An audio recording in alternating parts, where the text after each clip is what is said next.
Hey guys, how's it going? So, kind of decided on weapons we're going to cover next. Going to go through the Spire of the Watcher dungeon weapons because they've got some really good rolls, and I feel like most people really only look for the scout rifle, when in reality most of these weapons are very good. So going to start with the Liminal Vigil sidearm. This gun, the main thing it has going for it is column 3 tap the trigger. When this is active, you get max stability.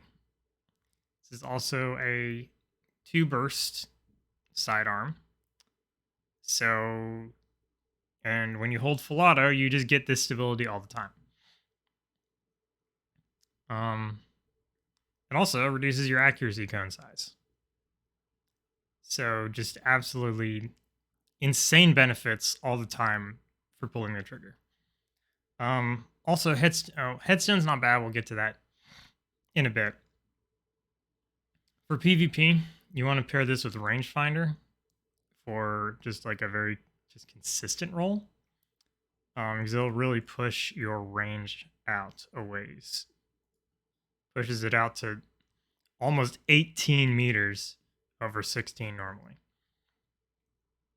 If you want, you can go something like Swashbuckler, which just very noticeable benefits in how fast you can kill somebody. You only need 2 stacks to 2 burst. If you get a melee kill, you can 2 burst and you don't even need to hit. 1 burst can be crit, 1 burst can be body.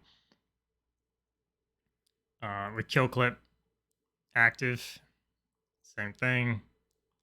You only need 3 crits in 1 body, or 2 crit 2 body on tier 6 resilience and under. If surrounded is up, same thing. In fact, you can kill somebody in 3 bullets if you're tier 3 and under, but that doesn't happen very often. So no matter what, any of these damage perks are going to be good. Desperado is okay, but I think this perk, after all the changes, is just quite frankly not all that great. Sure, it reduces your time to kill in time, but you're still going to have to fire a 3rd burst no matter what, which I don't think is worth it personally. So, for PvP, look for rangefinder or the damage perk of your choice. For PvE, I think this gun is actually not that bad as a PvE workhorse. It's got decent enough range. Text balance stock gives you a reload bonus for hitting like 2 bursts while you're hip firing. As you can slap a freehand grip on there and just go to town. Makes it really smooth. It's like it's like 1.5 second reload time when it's active, compared to almost 2 seconds normally. So really nice bonus. Additionally, you can get something like perpetual motion or a threat detector, which will again bump up your reload. 2 times threat detector almost maxes it out. Perpetual motion gives you like 60, gives you a whole bunch of handling.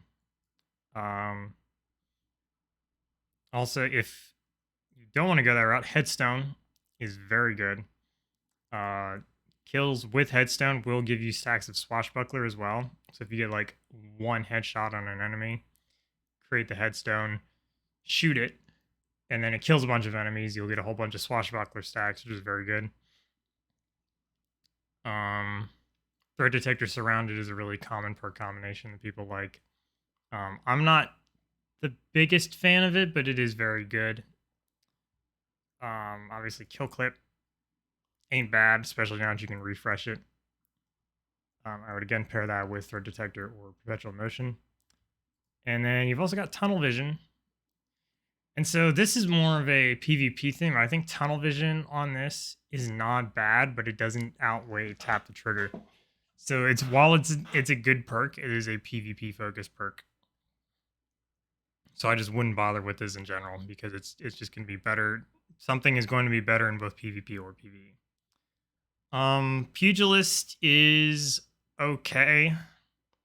It combos well with Swashbuckler. I'm still not the biggest fan of Pugilist as a whole, but it is a decent perk for this particular gun.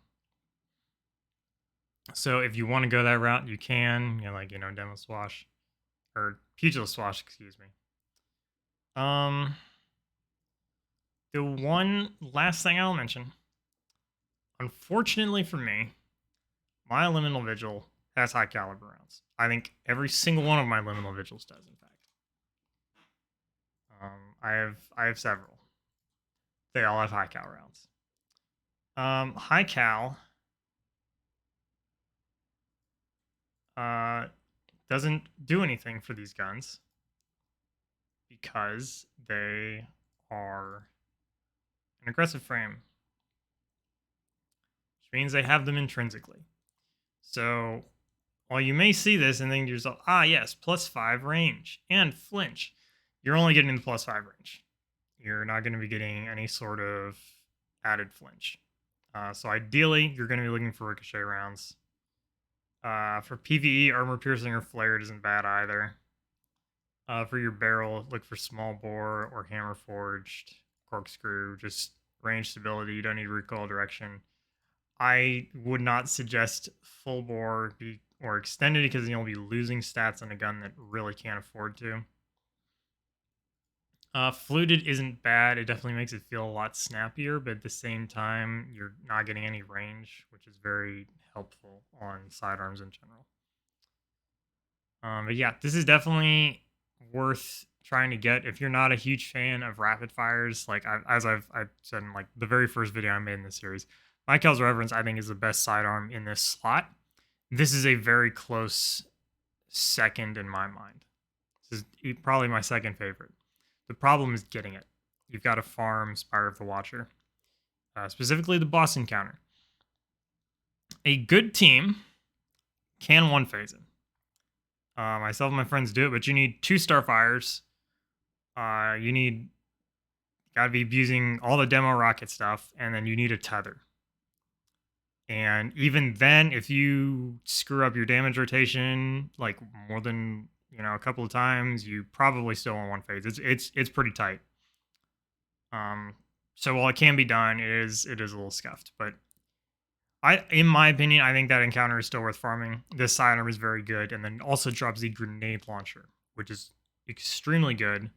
And that is the gun I will be covering tomorrow. Kind of go over because it's got like 3 or 4 really good combinations. But those combinations are all kind of specific to themselves, which makes it kind of tricky to farm. But yeah, I'll explain that more tomorrow. In the meantime, hope you liked the video, and I will see you then.